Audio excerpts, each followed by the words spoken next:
Hello, everybody. I'm so excited for my guest today. She is crushing it in the run club space, brand new. So excited to have my friend on, Emily Brazier. Thank you so much for joining me today. Thank you for having me. I'm so excited. So you have been on social media, what, 3 years? No, I'm just about to hit a year now. What? And you Yes. are crushing it. Thank you. How did you get started?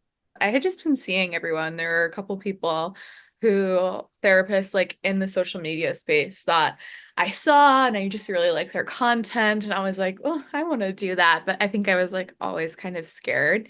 But then when I thought about like my vision for my business and my brand and everything, I was like, I need to start something now. I need to start putting my name out there now. And so last October, literally on Halloween, I just made the decision to post my very first video and just has been growing since then.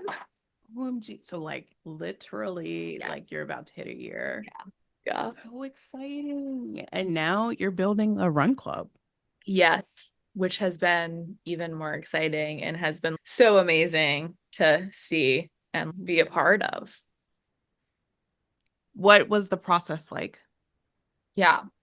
I had been seeing a bunch of run clubs in the Portland, Maine area and was always like interested in them, wanted to try them out, but the times never really worked with my schedule or they met at a bar or a brewery and I'm not much of a drinker. And so I was like, I don't know about it.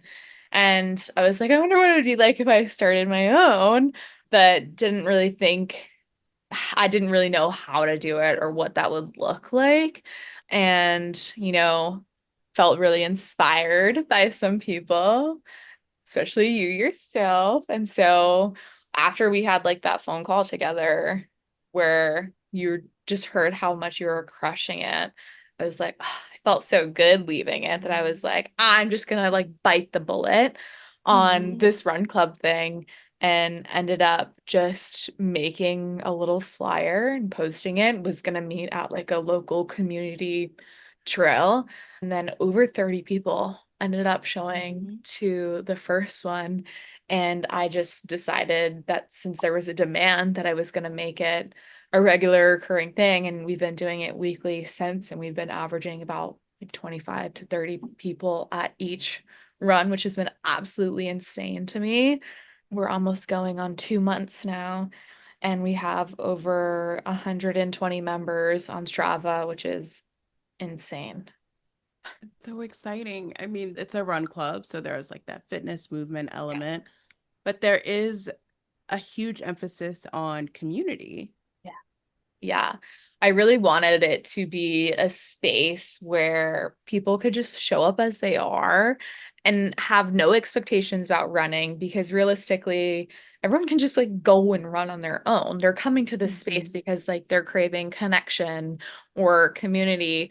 And so it's been so cool to see how the friendships that have been made in Run Club and then also just like seeing how it's branched out from there. And so yeah, even though it's about we're moving in it, Mhm. people are leaving feeling better than when they came because they're connecting with other people.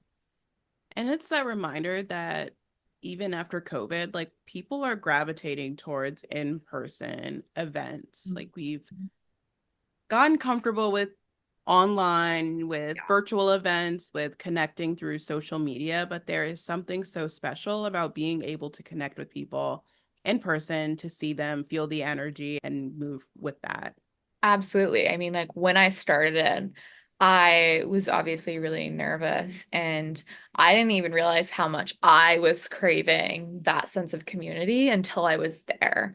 And since then, I've been really like wanting to enhance this community connection more.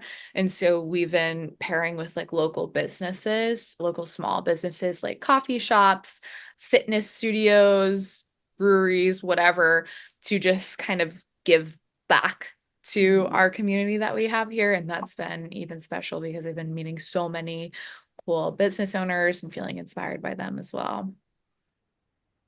When you started as a therapist, did you imagine yourself also building a personal Oh, brand? absolutely not.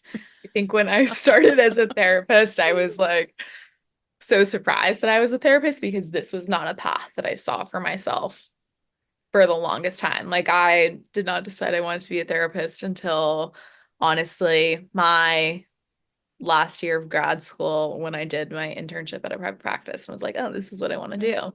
So this was not a path that I saw for myself at all. And so just seeing where I'm at right now, I think if you had asked like a younger version of myself, she would be like, you're lying. This isn't real. Oh my um, gosh, what was the original dream? I mean, so I started undergrad with criminology and psych, thinking that I was going to do something working in the juvenile justice system.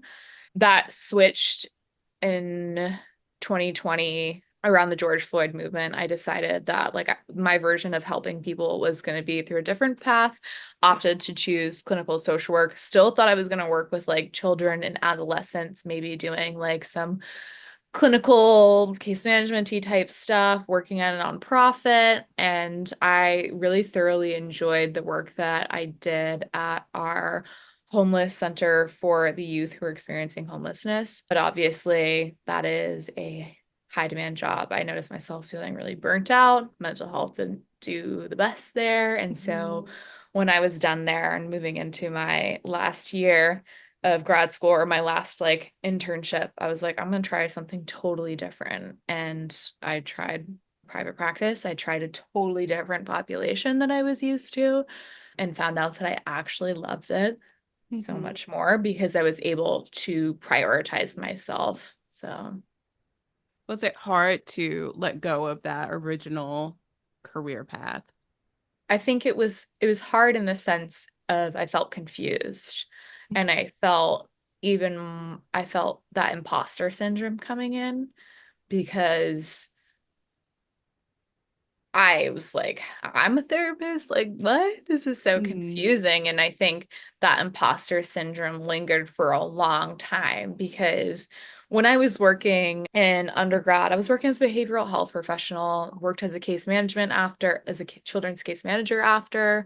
And then at the homeless center for youth, I was like still working with children and adolescents. So, like, that was my bread and butter. I felt so confident in that. And so, when I chose to go the different route, private practice, working with adults and specifically like the perinatal population, I felt like such an imposter because it was something that was like fresh for me. And I didn't have Mhm. these years of experience that I did in undergrad and grad school. And so I think that getting rid of that imposter syndrome was the hardest part about that shift. And I think imposter syndrome still lingers now. I don't know if it ever goes away. Mhm.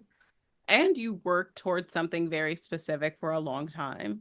And so to give yourself that space to say, you know what, I'm going to try something different. I'm going to try something that aligns more closely with maybe the direction that I'm going. That's a really big leap. Mhm. I'm so glad I did it because truly, if I hadn't done that leap, I wouldn't be where I'm at today. Yeah. Now you're Run Club. Now you've got merch Oh too. my gosh. Yeah. So when I launched my business this past spring, or I guess when I was creating my business, which is Sunnyside Wellness, which will be my private practice that I'll probably start jumping into next summer, I wanted to add another layer to it, which was like mental health merch, but I wanted it to be in a way that related to our brand, Sunnyside Wellness. And so I started doing merch with the saying, it's not always sunny and that's okay, which is kind of like an ode to that saying, it's okay to not be okay.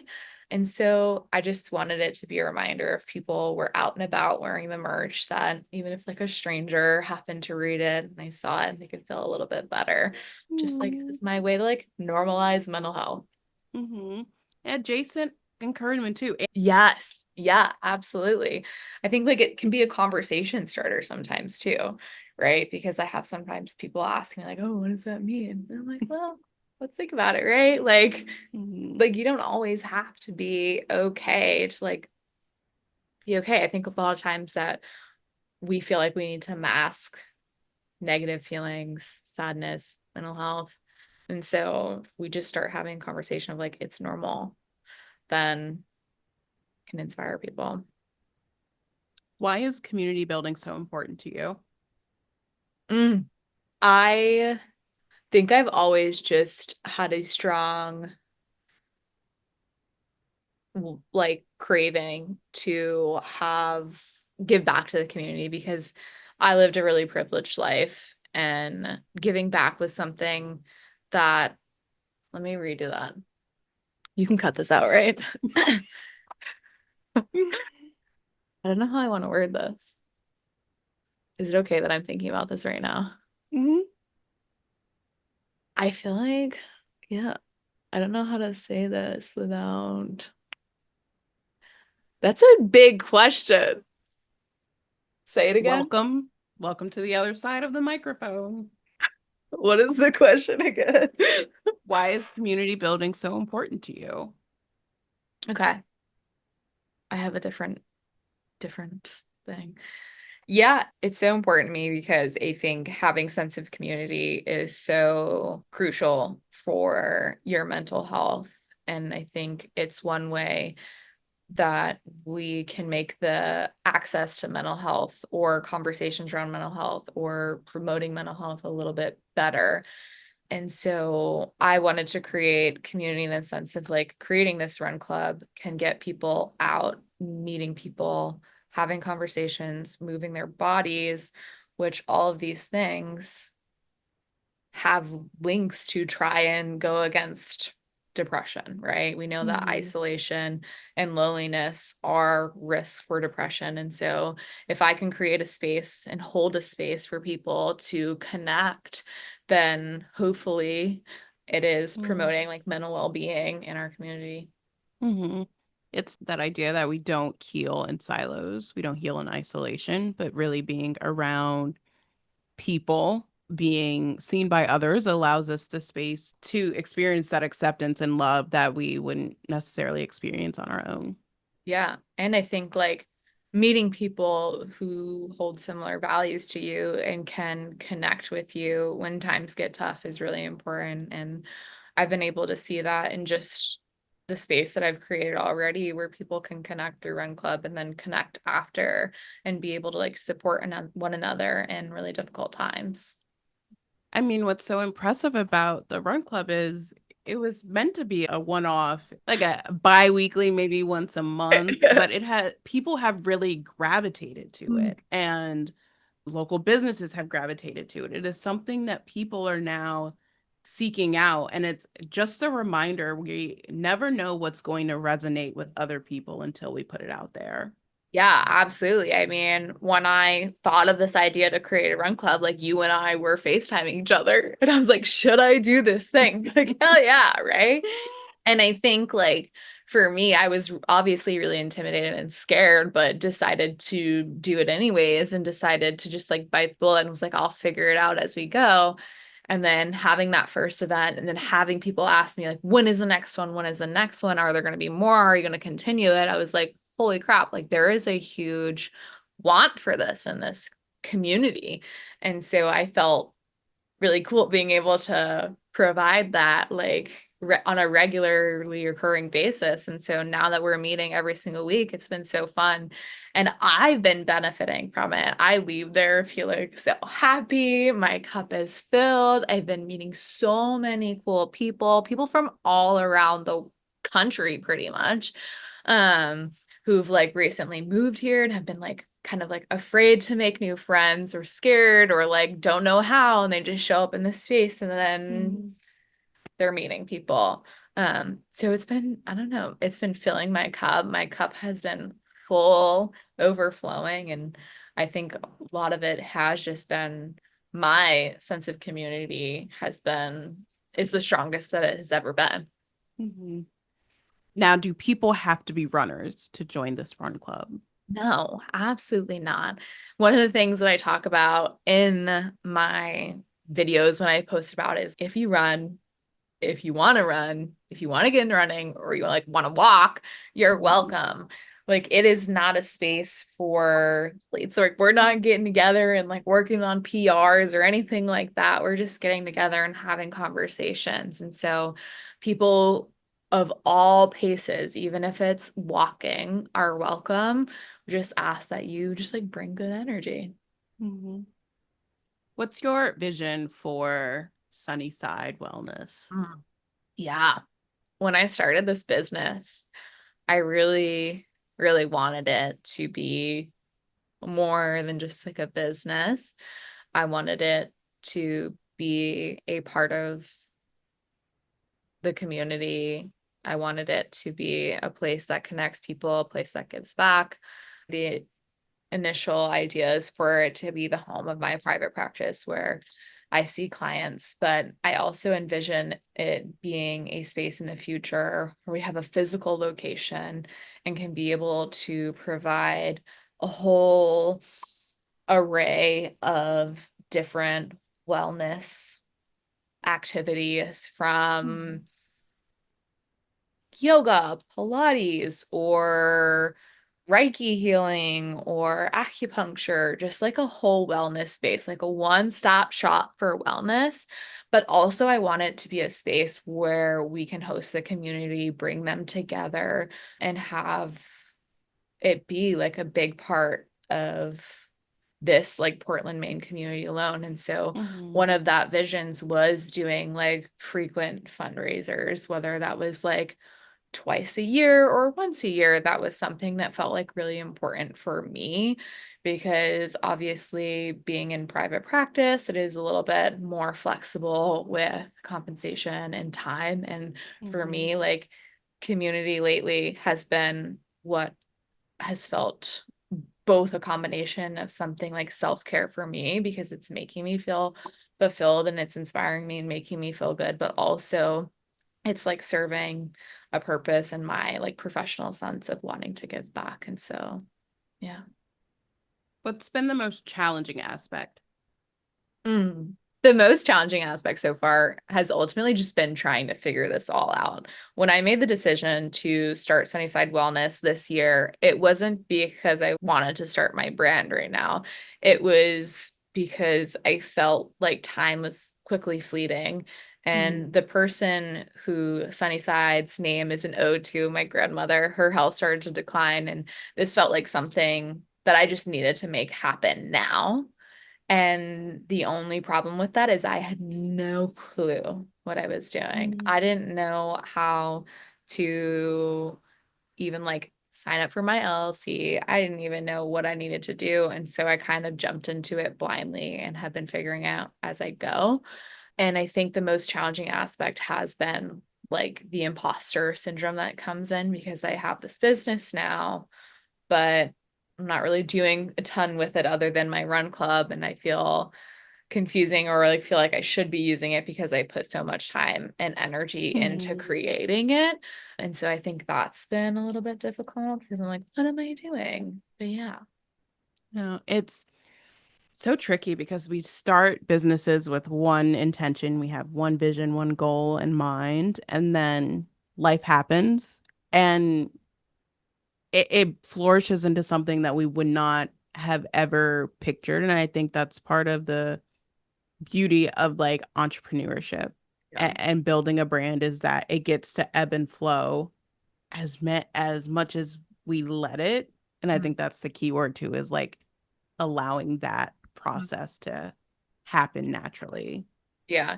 I mean, I know you and I had talked about I had put so much energy into just the physical like creation of this business that when I was done with it, when I had finished and I had put it out there, I had launched it, I was like, I'm tired. I Mm-hmm. couldn't even think about like now what at that phase. And so like finding the motivation to think about what was next was probably really difficult. And I think that's where that imposter syndrome came in because I'm like, oh my God, I just spent all this time doing this whole thing, creating Mm-hmm. this whole thing. It's like my like baby now. And I just felt so confused on what am I going to do? And then, I mean, part of the reason why I feel like community is so important is because when you meet people, you get inspired, right? And when I had a conversation with you, I got inspired. And that's Mhm. what sparked that motivation for me to figure out what was next with my business. And then Run Club came about. Voila. It's it's like sometimes we think the hardest aspects of starting the business is website, getting the website up, finding a name, creating the logo, getting the paperwork started. And those aspects are hard, but it is so much harder to clarify the messaging around your business. What is it that you want people to resonate with? What is it that you want people to gravitate towards? What are the offerings that you're thinking about with your business? That is its own process that no one is necessarily prepared for. Grad school certainly does not prepare you if you are a clinician listening or someone in the wellness space. There is no education that prepares you for imagining a world outside of one-to-one clinical work. No, absolutely. I mean, in private practice, I mean, in grad school, there was no conversations on what it's like to open a private practice. There was no conversations of business, right? And I think that's doing students a huge disservice, right? Because I think private practice, especially, is a field where you're able to truly care for yourself in a way that you're not able to if you're working at a larger organization or a nonprofit. Mm-hmm. I think like private practice has allowed my mental health to thrive and allowed me to prioritize myself in a way that I didn't know was possible. Right.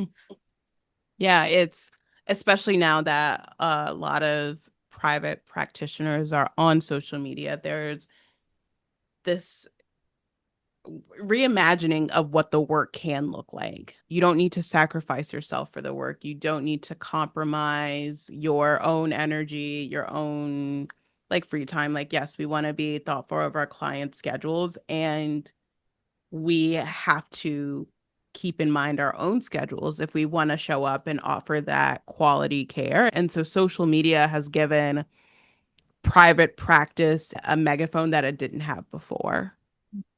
Absolutely.